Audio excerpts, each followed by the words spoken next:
Good boy, Assy.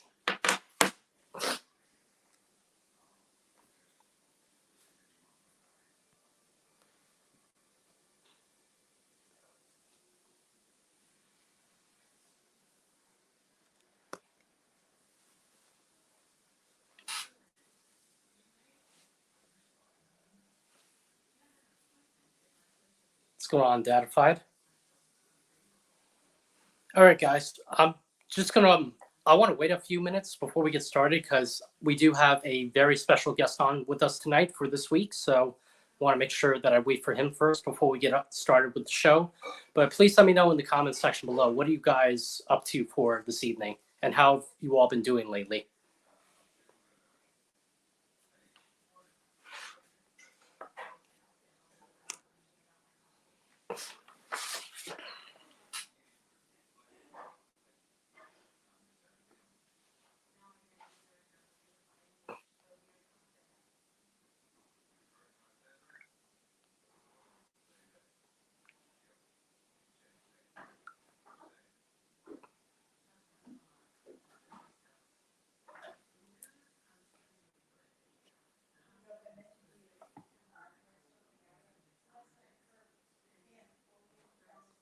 What's going on, Frank? How are you doing?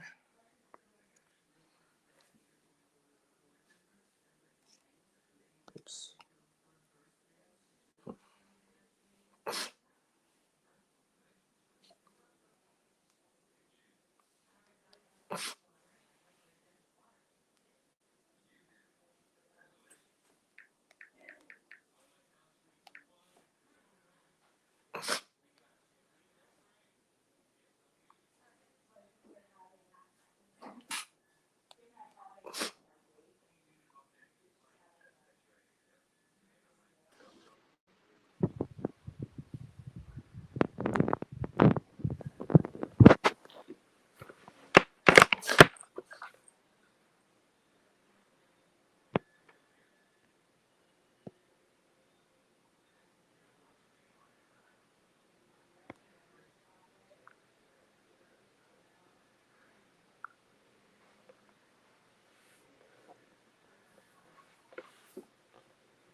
going on, Dave? How you doing tonight?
Sorry, yes.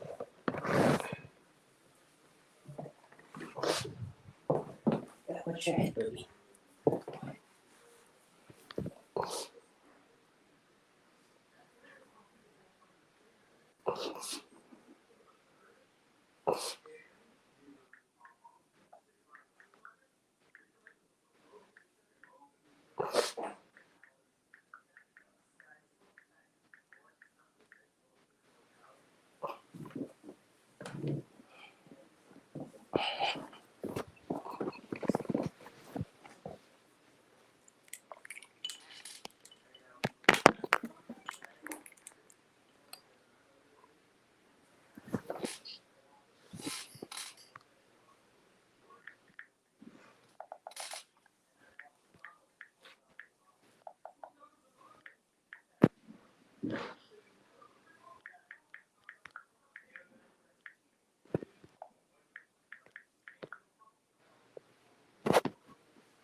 I'm doing pretty good.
All right, guys. While we're waiting for Ed to come on here, I'm going to go ahead and run the trains around for a little bit while we try to fix some technical issues here.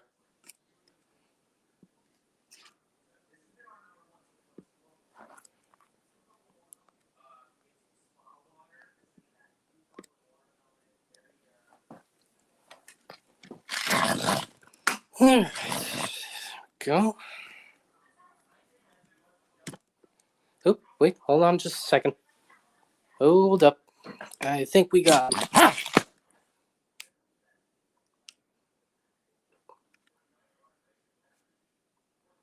just turn my camera around real quick.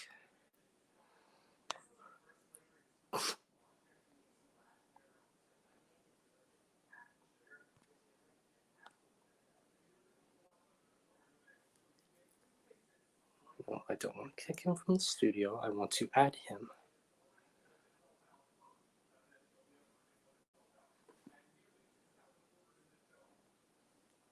Okay, something weird's going on here.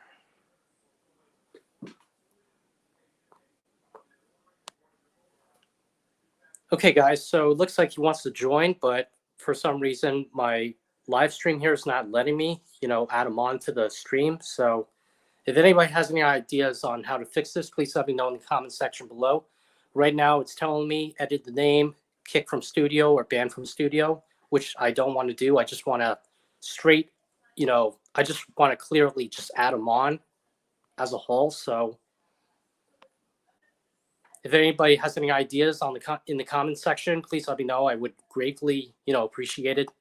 And somebody, if somebody, told me what the actual problem is here.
All right. Anyway, while we're waiting to fix this little situation, I'm gonna go ahead and run the trains anyway.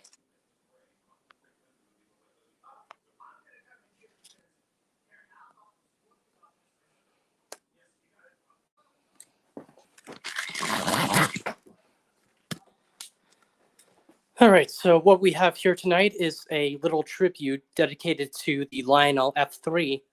I have a bunch of the F3 locomotives on the table here, including my dad's Lionel MPC Pennsylvania 89, 53, and 52 F3 units, including the hard to find B unit to go with the set.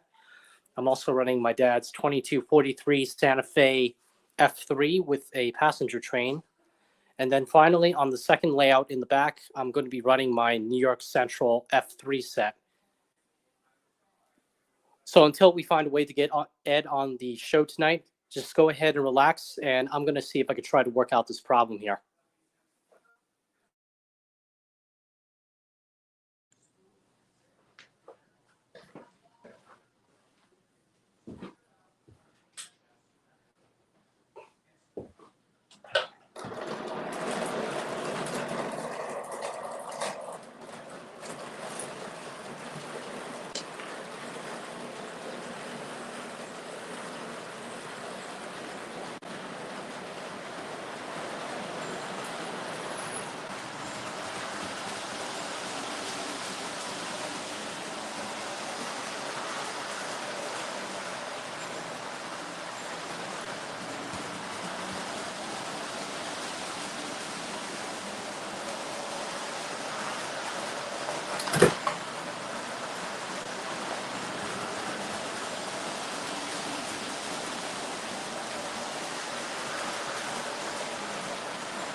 Yes.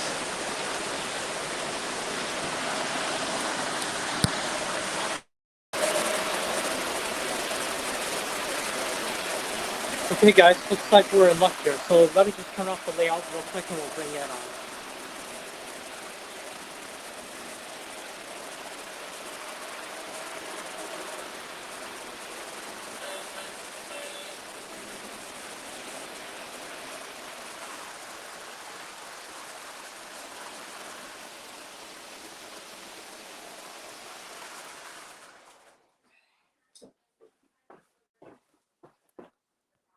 Okay, let me just turn my camera around once again.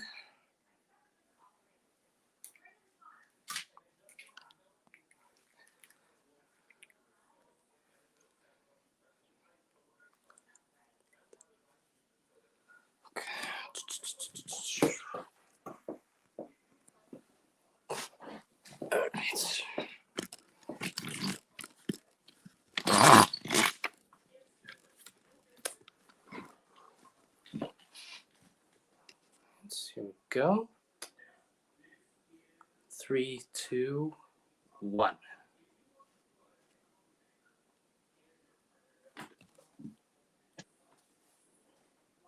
Hey, Mike, you hear me? Yes. Can you hear me? I hear you. How you doing tonight, Ed? Oh, great. Had a little technical difficulty there. That's okay. Welcome to the show tonight. Thank you. So what are you up to? A lot of things with the family, the wife, the kids, preparing for tonight's stream. Nice. By the way, if any of you guys are still watching, I just want to, thank you all for your patience and your time. Sometimes these, live streams that I do with a bunch of people that I'm friends with, sometimes they work, other times they don't, and other times they just don't really go as planned as I like to. But thankfully, we really did manage to get everything fixed out tonight. So without further ado, let's go ahead and get on with the stream here. Hello, everybody. Let me just go ahead and see what's going on in the comments section here real quick before we get started. I got a second phone here so I can read comments too. Nice. I'm actually in the same boat. I tend to do the exact same thing with my iPad that I keep on hand with me when it comes to these videos and such. Okay. So correct me if I'm wrong, but you did say you have like an hour and 15 minutes, right? Yeah, I got about till about 9:15, 9:20ish. Okay. Shouldn't be too bad.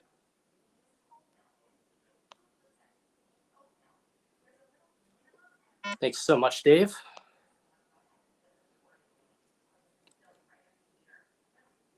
Expect plenty more to come for tonight's video, Frank. See, we got Datified in the house once again. Looks like Jeremy just joined us as well. Mm-hmm. Hey, Jeremy.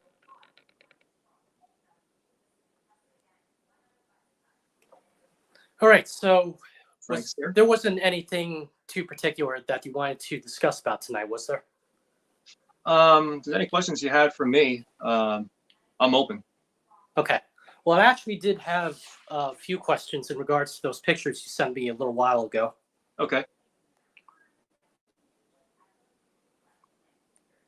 So I noticed that you got the Jesse Seam Special, the Atlantic Coastline, and that pre-war steamer that you had on your layout. Are those going to be the locomotives that you're going to be running for us tonight? Yes.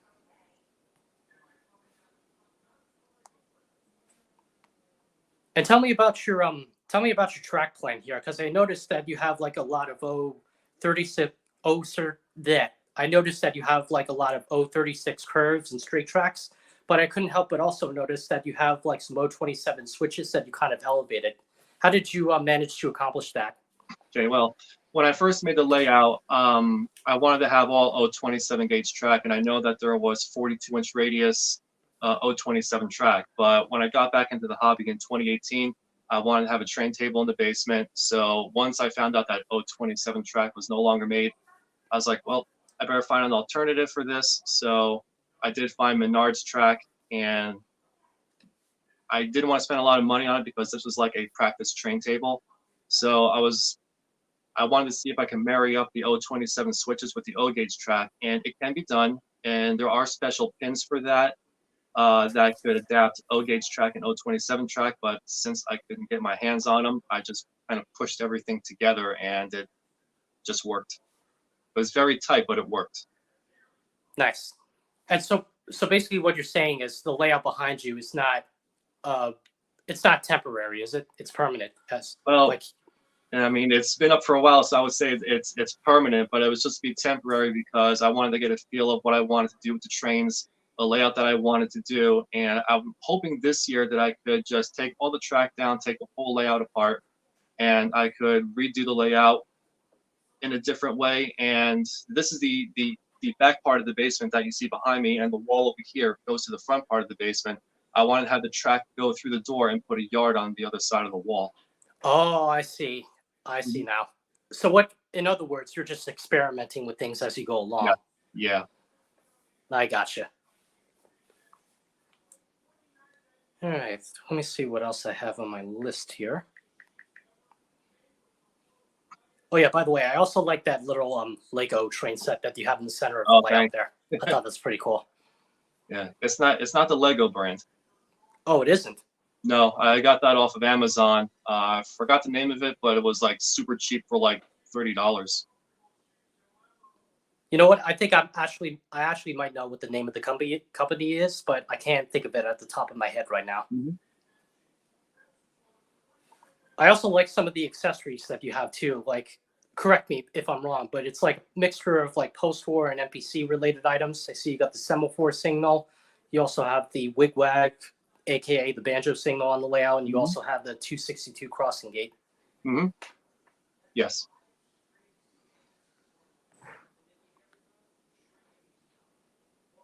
And you did say that fourth, that air loop is brand new, the one that you showed me with 1666.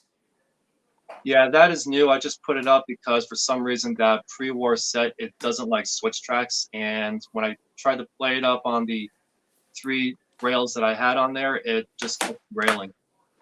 You know, there are actually a couple of pre-war locomotives that don't really like switch tracks either. Mm-hmm. Like the only 2 that I can think of are the 1662 semi-scale switcher from 1938, I want to say. And there's also a 1663, which is also hard to find. That really can't go through switches either. Okay, I don't think that this is a 16 series. It's I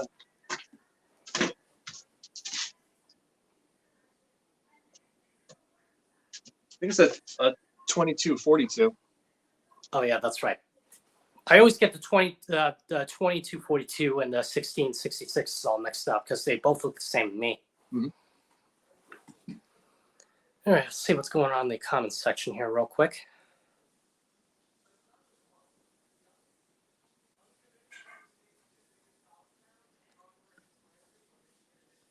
You guys heard what the man said. Sit back and relax. Enjoy the show tonight, indeed.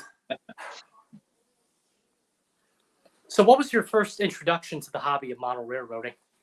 I go back when I was about 5 years old. My dad, he had trains. He had 2 sets. He had the Crescent Limited and he had the Spirit of 76. And Nice. The Crescent Limited he brought out seldomly, but he put it away permanently at the time because it ran in reverse and it wouldn't go forward whatsoever. So there were times he brought out the Spirit of 76. He made up his track and then it go around. Then I had my older brothers. They had their sets and then they set up their stuff. And then I kind of dominated it. But then once they moved along, they wanted their sets back. And then I had my stuff. Very cool. I was like the same thing with me and my dad when I was growing up. You know, I didn't really have a layout when I was probably like,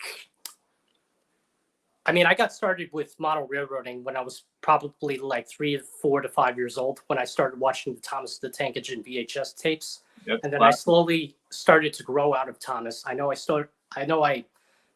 always like to tell the story like multiple times, but I just can't help it anyway. But after I grew out of Thomas the Tank Engine, I started to watch the I Love Toy Train series on VHS, which my parents got me after when I was probably like 3 to 4 years old. And of course, the model trains really helped me get into the real trains too. So it was really like an evolution of getting to know what kind of equipment was out there and what kind of trains to expect to see in the modern day, not just in the United States, but all over the country as well. Okay, because I seen the I love toy trains, but I didn't get into those tapes or anything. I saw those episodes on YouTube because I would play that for my son, and Really? I want to see those trains. I want to see the alien train. I want to see everything else. I want to see the candy train, and he just like, okay, I'll put it up on the TV. Just hang on, and then you just have a ball just watching it over and over again. Indeed. But yeah, I do have a lot of fond memories watching those videos. I mean, whenever I would watch those videos whenever I would watch I Love Toy Trains growing up, me and my dad would always bring the trains upstairs to my room. We would set up like a small table with a long oval, and then we would stack our VHS tapes on top of each other to represent a tunnel. And we would just watch a train go around in the circle and go through the tunnel and come out. And it was a lot of fun. But then after a while, maybe like 30 to 40 minutes later, we got bored and, put the trains back in the basement. And it took a while, but I didn't officially get my first train layout until 2006 when my Uncle Joe, God rest his soul, but he was an electrician. He showed me a lot to work with carpentering and electricity, but he really did build the first train layout for me in 2006. And then over the years, I would start to add on to it, maybe add like another layout or two, or add a couple more loops, and it would switch on and off and on and off throughout the years. And then finally, around 2018, the year after I graduated high school, I thought it was time to build a permanent layout to go alongside with the layout that I had since 2006 for so many years. So it's really been a very long journey as far as I'm concerned. It has. For me, as a kid, I had like stereo speaker wire. I had a little telephone wire just powering up the layouts. And it was a learning experience for me, like electrically wise, because I really had to learn the voltage drops, the problems that I had. And like for you, you had a layout. I had a layout in the basement. It was on a small 4x8 table. I had to share it with my younger brother because he was in HO trains. So I had like the main loop, a side switch yard. Then he had his trains on the inside. And I played with that for a good number of years until we moved out, and everything was just kind of put aside, and then just high school, everything else took over. Definitely. And things really did start to change when me and my family found out that we were going to be moving out of our old house, and I had to take everything down in the basement. It was kind of a little sad, but also very exciting at the same time, because even though that the old layout was going to disappear, I knew that I was going to build a much better and more brighter layout in our new home, as you can see right now, because we live in Delaware now. We used to live in Denell, New Jersey. I'm not really too sure if you're familiar with the area, but we were right in the center of Middlesex County. So that's where our old house used to be. You weren't too far from me. Really? Yeah. I think I may have ran into you once at the Greenberg train show. You sure? A few years ago. You know what? I think I am starting to get a little bit of a fake memory of that. Yeah. It's starting to come back to me now. Yeah. Because if I think about it, when did you move out of Jersey? Right around the end of 2021, somewhere around at the end of September, in the middle of October, I believe. Okay, because I think the Greenberg show was, what was that, like in August or so? Yeah.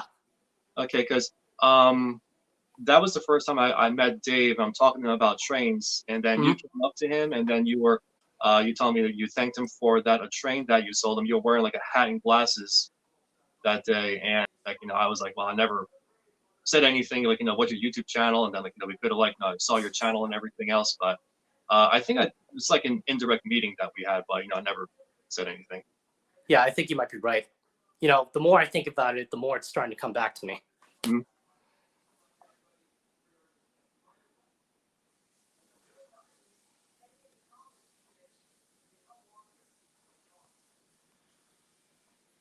What's going on, DT? Good to have you on tonight.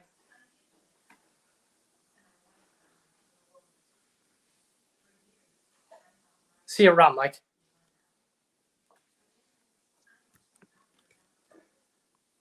Okay, let's see what else is going on here.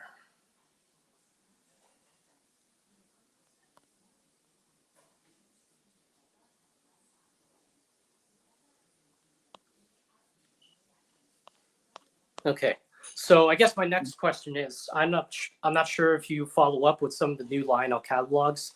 What's your thoughts? What are your thoughts about some of the new Lionel trains that are being made today versus the Lionel trains that were made back then? I think that they're, in my opinion, I think that they're just not being made as good as they used to be.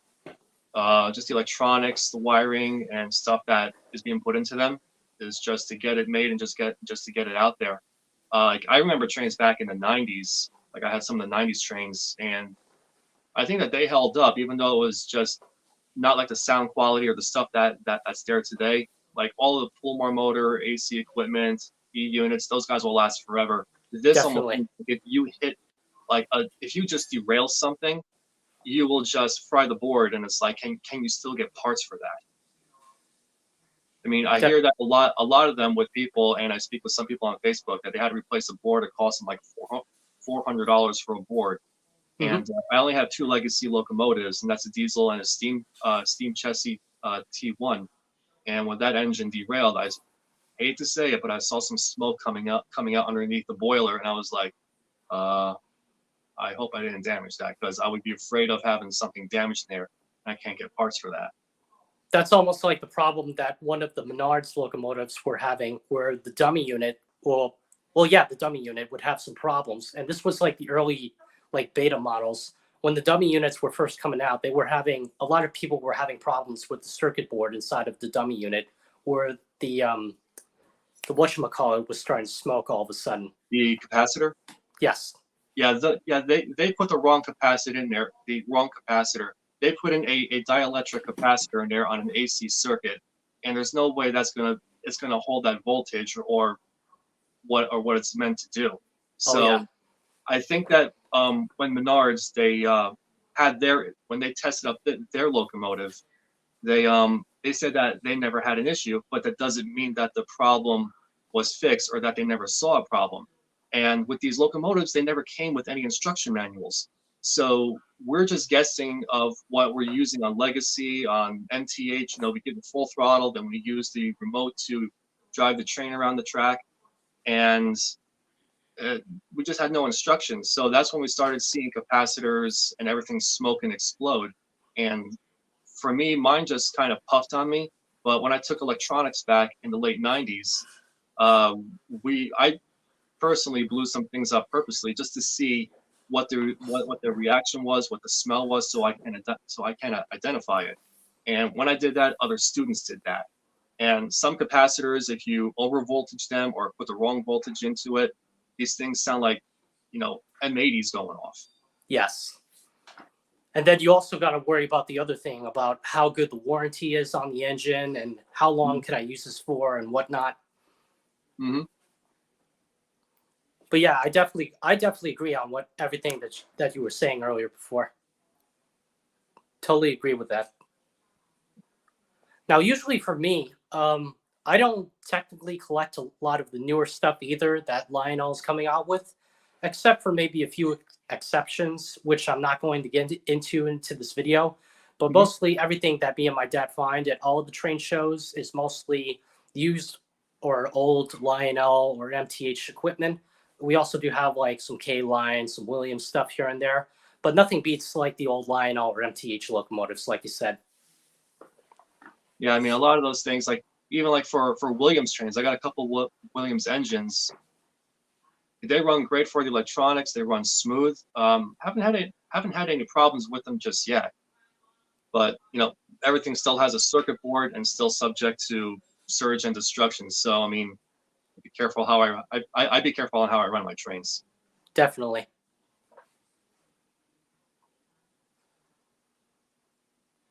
And for you guys that might remember on my channel that let me start that again. On my channel, about a year and a half ago, I made not only 1 but 2 videos on the differences between Lionel and MTH track, along with the Lionel and MTH transformers. So if you guys want to go check out that video or 2, I'll make sure to leave them both in the description down below as always. And make sure to, if you're planning to comment on both of those videos, make sure to be kind and courteous to others, because we don't want to be getting into an argument with anybody out there. We want to make sure that we work together as a team, but also make sure to respect each other's opinions at the same time. Okay. Mike, I got a question here from Jeremy. What's up? Yeah, he asked, how did I get started into YouTube? I started out, how did I get started on YouTube? I think I started like around 2010. I started playing around with a couple ideas, a couple channel names. I wasn't too sure about it. So I wanted to do a channel just to do a bunch of projects, but I really had nothing dedicated for it. So I called myself the Creative Mind. And without being dedicated to one thing, I just wanted to do a bunch of things. And I posted up a couple of lightsaber videos, homemade lightsaber videos that I did years ago, back when I was 30. And I used plumbing parts, aluminum tubing, some fence material, and they came out great. So I have them over like in a bunch of like different sectional videos. And then I just started posting random stuff. But then when I got back into trains in 2018, I was like, you know what? I'll start posting some trains, and then it just kind of kept going from there. And then the rest is history. The rest was just history from that point. Those lifesaver videos that you sent me, by the way, were really good, by the way. Thank you.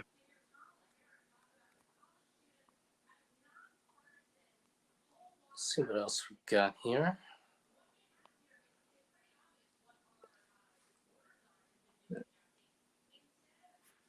What's going on, Raider Didi?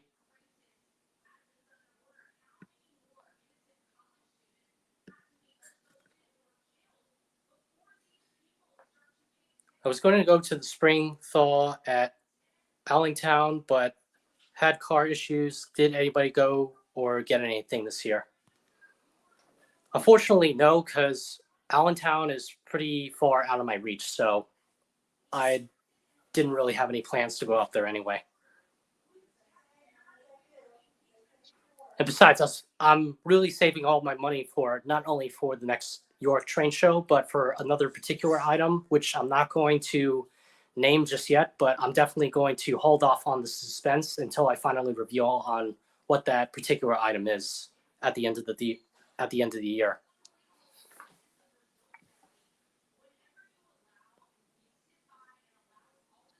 Looks like we got another comment from Frank here.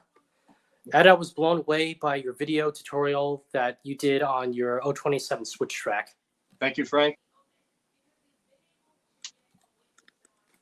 And I especially enjoyed that video that you did on how to rewind a Lionel coil. I thought that was really interesting. Yeah, on the fields. Mm-hmm. Yeah, the fields and the armatures, they were quite a project. They test your patience, but the end result, I was just like, wow, this is awesome. I just rewound a motor on the field and got it back together, and I got it working. It's really funny because when you try to look something like that up on YouTube or whatever, you don't really see a whole lot of tutorial videos on that subject. You really don't. I looked it up a few times, and I've seen people like rewind armature, but they have it on a tool or they do it by hand, and it's like, okay, well, it's great that you're rewinding it, but I mean, show us the rest of the way to, let's say, go back onto the commutator plates, reassemble the whole thing. So I mean, it's nice to actually show an instructional video step by step of the way of how to do it, so that way it's less intimidating for the next person who watches the video to be like, oh, that's how you do it, and maybe I can try it myself. Even when I tried it many years earlier, before you posted that video, the coil on my coil field would turn out to look like spaghetti. Yeah, and I'm looking at myself. I'm like putting my hand up against my cheek, and I'm like thinking to myself, "Oh my God, what did I just do here?" The wire is really small, and you got to have like special magnifying glasses that you have to wear, because when you rewind it, you want those wires to be close together. Like I show you the pictures of like the first wind set on the field was 26 winds, the next one was 76, and you see how each coil of wire is right next to each other down the way. And right. I took a break after 110 turns, but then I had like 41 more to go. So it's like, okay, I gotta go upstairs for a bit. So then I came back down, rewound the rest of it, make sure that it's not bulging anywhere, that it's not going to hit the armature. and then reset everything back, in its original place as I can. But I do find that if you do rewind these motors, the fields, those plastic insulators are very fragile because they're heated up so many times through the years that they just become brittle. It's almost like opening up an old vintage. It's almost like opening up an old vintage watch. You gotta be careful when you're working on the gears and putting a new battery inside. Like you really need to know exactly what you're doing to succeed in getting that project all fixed and restored. Yep.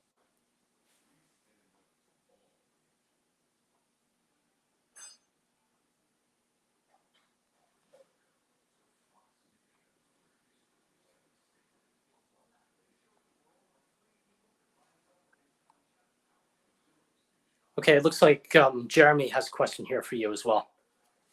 Okay. Also, MPC era trains. Any favorites from that era? I love the MPC era. I mean, it's that there's something about the design that is just iconic for that time. Post-war has its iconic. The Richard Coogan era has its own iconic line.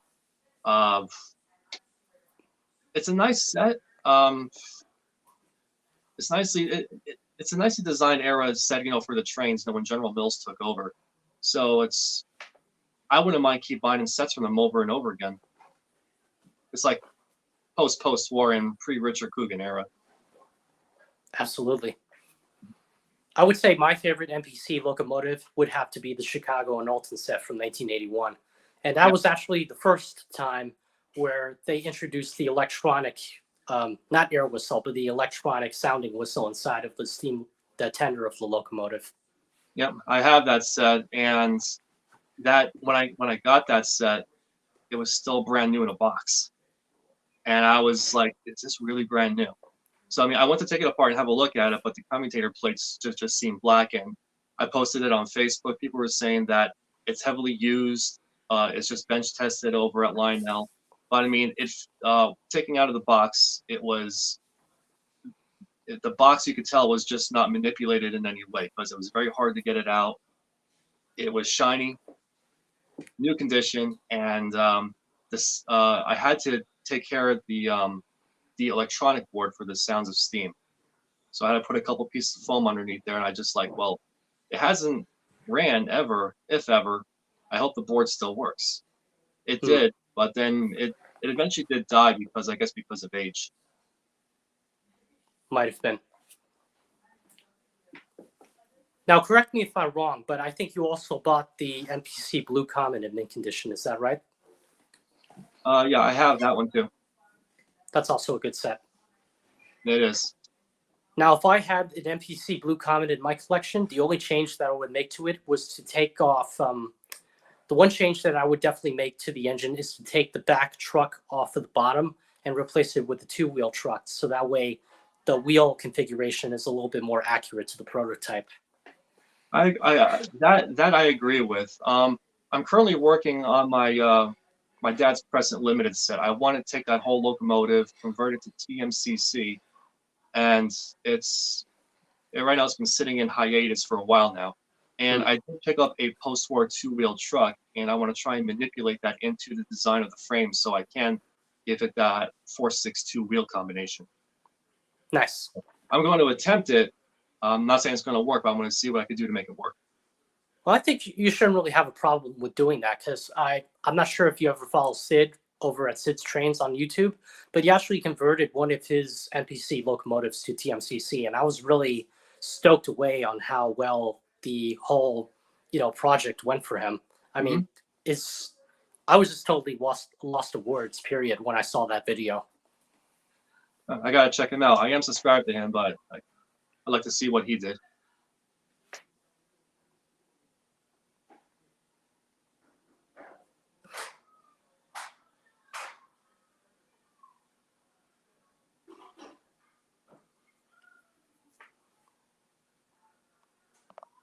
So guys, if you have any more questions, feel free to fire away in the comments section below.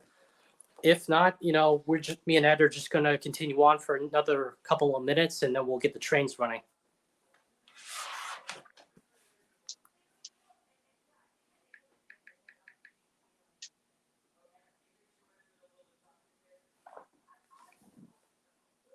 And the GG1 locomotive that you have, that's MPC2 as well, is it? I believe it is. I didn't put any cars behind it this evening, so it's kind of lonesome by itself. Yeah, I can tell. I mean, the only set that I have in my collection that's pretty lonesome is my, Canadian Pacific Lionel post-war passenger car set. Cool. Yeah, The only thing that me and my dad just need to find are the locomotives to go with the passenger cars, which is going to be a hell of a challenge to try to track down. it is possible. I mean, sometimes you find them, they're far and few apart, but you will. I've been looking at a lot of NPC stuff, and I've been kind of like getting more into it. And I'm like, hey, well, like that B&O set that I got, the F3s. Mhm. Like, oh, I got to get those engines, and then they just look so nice. So when I had them, I ran them. They ran good, but looking at them, the traction tires they wore away, and I didn't realize it because now they're stuck in the truck, and I just had to place an order for some 3/4-inch traction tires. So maybe it'll run better next time when it has tires. I'm sure it will. Yeah. It's actually starting to become more common to find the NPC reproductions of those B&O F3s than you are with the originals from 1956. Because even though the original 1956 version of the B&O set is, somewhat very rare, but it's almost like you don't really see them that much anymore. Mhm. I think the last time I ever saw a set of those B&O locomotives was like at a small train shop that I went to when me and my dad went up to Raritan, New Jersey. And those things were like filthy as hell. Like they really needed a really good owner to take, possession of them and give them a really good, tender, loving care to the outside of the shell, because the outside of the locomotive was extremely filthy. Just like a lot of dust and dirt, just needs like a little soap, and that was it. Yeah, I mean, some of these conditions are just not that favorable, especially in the vents. You got to get all the dust out. Cleaning them is going to be a challenge without ruining paint. And then in regards to one of the locomotives in my collection that I'm currently working on is my MPC Lionel Southern Pacific 4449, because on the side of the locomotive where the stripes are, the number board has kind of rubbed off. So I've been trying to think of some methods on trying to, restore the number board on the side. So I've been kind of fiddling around with some techniques here and there, and thankfully I did find this app on my phone on the app store, and I've been doing some, well, kind of, not only is it a way for me to like modify my thumbnails and such, but just looking at the different types of styles of lettering that I can customize my thumbnails with, I thought to myself, maybe I could try to do a custom number board for the outside of the train.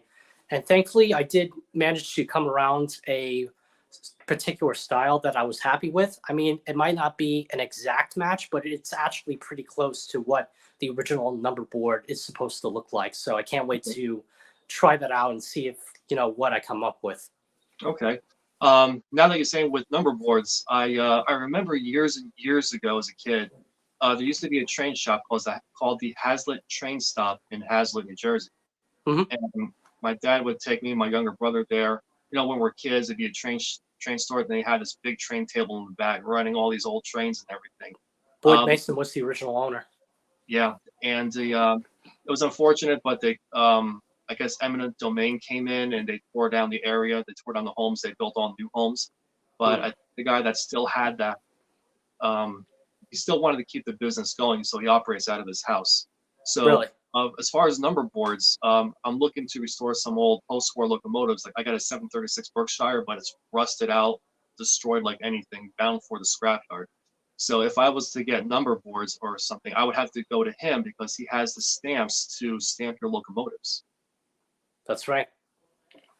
Yeah, I was also really amazed on how he manages to clean the trucks too, because you just can't take like, a pair of Lionel trucks, put them on a grinder and expect them to be clean. You got to be very careful how you grind down all the rust on the truck, so that way it doesn't turn silver. Yeah, rust, again, it's always the thing, but I've been researching chemicals that would strip off rust, and I found WD-40 soak was the best option to get rid of rust, and it came out on top of a bunch of like 6 or 8 other chemicals that I looked at, and I think when I go with something in that, I'm going to use that chemical, see how it is, just to get all the rust off.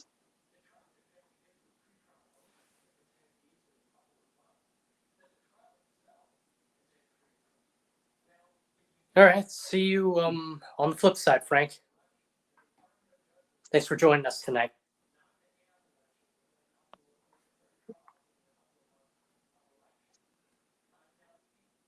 And for those of you guys who remember watching the original Toy Train review videos, if you tried to see if you can try to buy some parts off of Boyd, he won't budge because he's not really a parts dealer.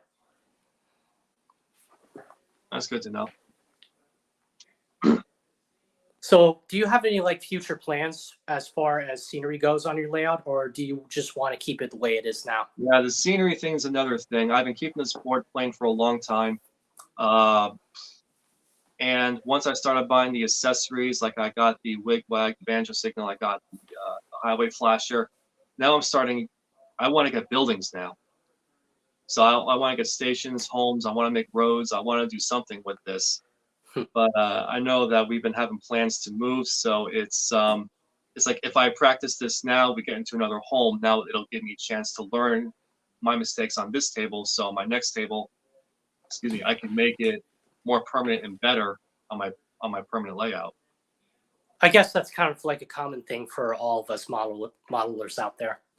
It is like to get up this table behind me. It was a challenge because I wanted to have it big enough so I can run a longer train. So you can see that, I don't know if you can see on the camera, but right here, it separates. So I got 6 feet of table, which is permanent this way, and the 6 feet that's right behind me, it pulls out. It folds upward like a ping pong table. I can push it up against the wall behind me. Oh, nice. Yeah, so it's a bit cumbersome because it's right up against the hot water tank. But it does the job, and I got a sizable enough layout that I can run a train.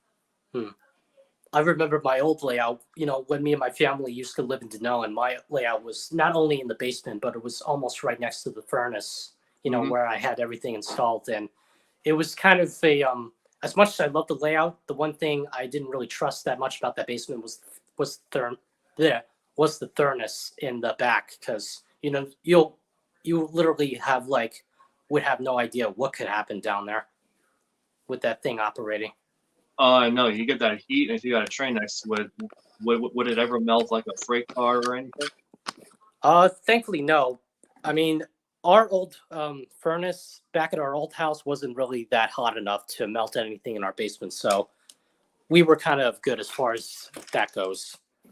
Okay. As far as that went. By the way, I really got to give a hats down to you, because if it wasn't for one of your previous tutorial videos on how to restore that Union Pacific Alco diesel locomotive, I wouldn't have had the opportunity to work on this project here. Oh, thank you, Mike. Let's see if I can grab it out.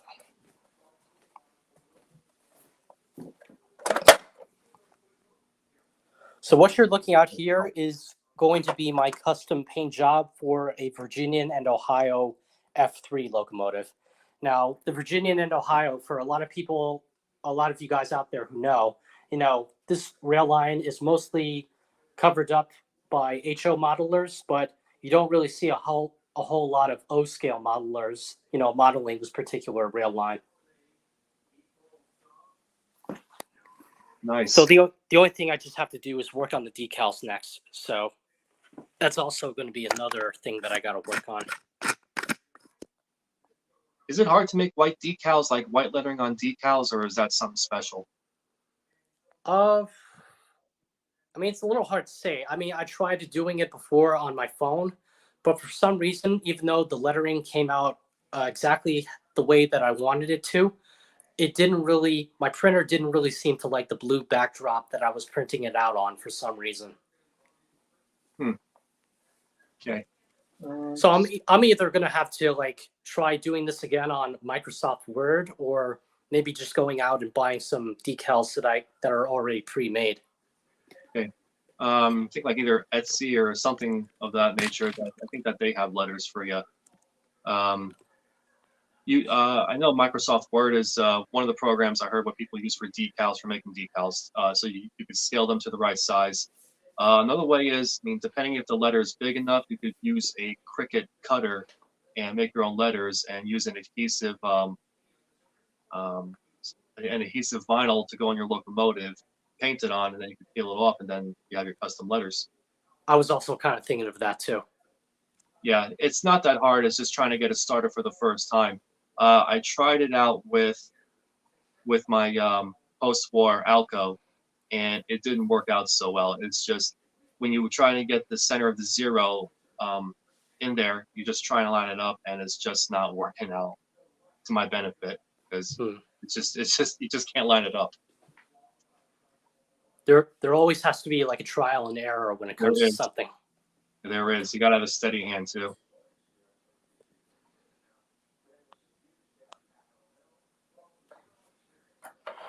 Okay. So how much more time left do you have on your end there? In about 10 minutes or so. Okay, so do you want to see if we can get the trains, started up for the rest of the video here? Sure. All right, so remind us, what type of locomotives have you chose to run for us tonight on tonight's video? Okay, so for tonight behind me, I have my Atlantic Coastline set. I have the Lionel F3 Atlantic Coastlines with rail sounds too. On Okay. the middle track, I have the O-gauge version of an HO train set called Mammoth of the Rails, and that featured a Berkshire type chassis system locomotive, but I had my T1 chassis system, so I'm using that as a powerhouse. And Okay. all the O-scale cars is from what was in the HO set. I got my Lonely GG1 inside in the one of the inner tracks, but I have my pre-war set on the 027 track on the inside to run. Okay. And then as for me, tonight is mostly a little tribute dedicated to the Lionel F3. I mean, I know you guys already know this, but I made a video a little while back on all of the F3s that I have in my collection. So I'm going to be swapping a couple here and there out tonight. But as of right now, I have my dad's Lionel NPC-inspired Pennsylvania 89, 53, and 52 F3 units, including the hard-to-find B unit to go with the set here. And then I also have my dad's original Lionel 2243 Santa Fe pulling a passenger train. And then finally, on the second layout in the back, I'm going to be running my Lionel reproduction of the New York Central Conventional Classics 2344 F3 units. Nice. Let me just turn my camera around.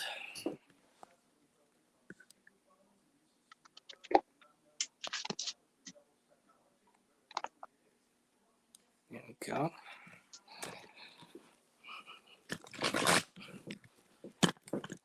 Get you guys a better angle. All right, there we go. Well, guys, I hate to say it, but after this, we're going to be wrapping things a little bit earlier tonight this time around. But once again, I just want to thank Ed again for joining me tonight. It's been such a pleasure having him on with us, and hopefully we'll get to have him again at some point in the near future. Thank you, Mike, for having me. No problem.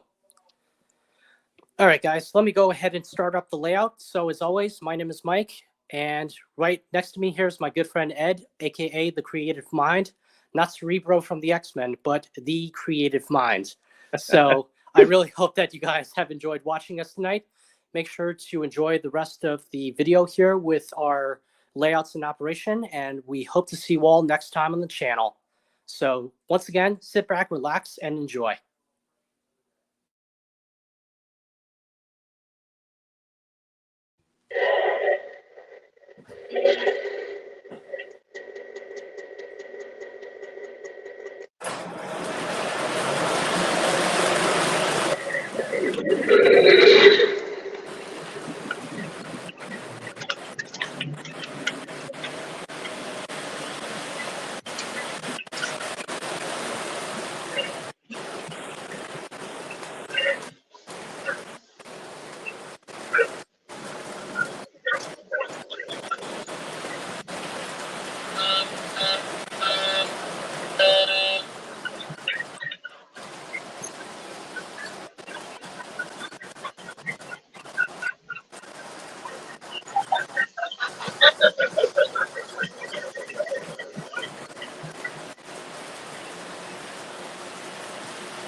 Good boy.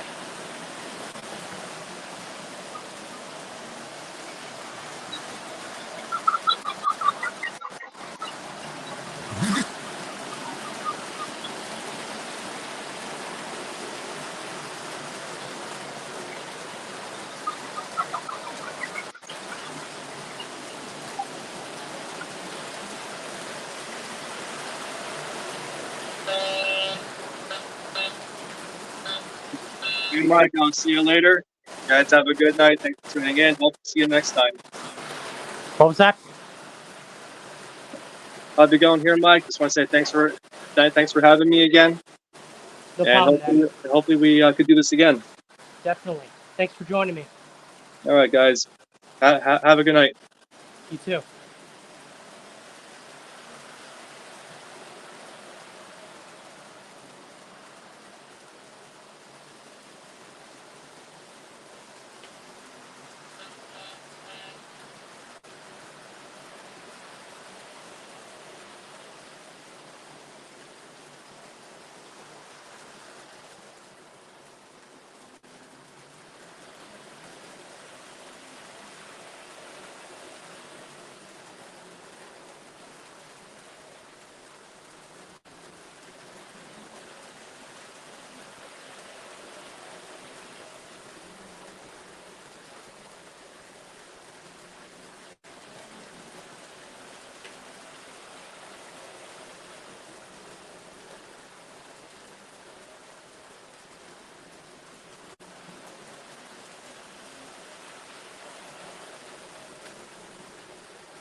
Okay, guys, this is Railchief signing off here once again. So hope you all have enjoyed watching me and Ed tonight on tonight's live stream. So thank you all for tuning in once again, and we hope to see you again soon.